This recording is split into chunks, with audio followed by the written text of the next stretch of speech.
Daily I call upon you, O Lord. To you I stretch out my hands.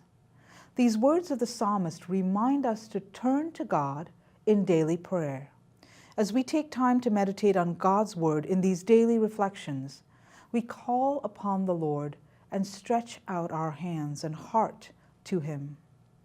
Saint Therese of Lisieux said that prayer is a surge of the heart, a simple look turned toward heaven, a cry of recognition and of love embracing both trial and joy. What a beautiful description of what our life of prayer can be.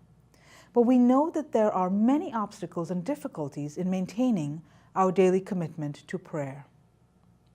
The Catechism tells us that one of the most common, yet most hidden temptations in prayer is our lack of faith. Let's pause to reflect on this obstacle to growing in daily prayer.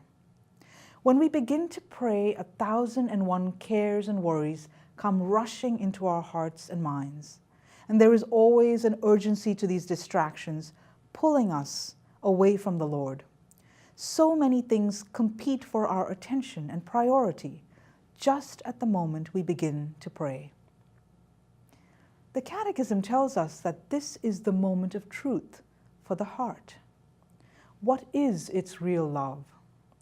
Sometimes we turn to the Lord as a last resort, but do we really believe that God is present in our midst and in our life?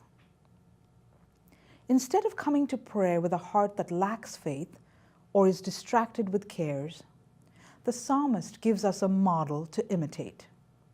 For the psalmist begins his prayer by focusing his heart and mind on the greatness of God.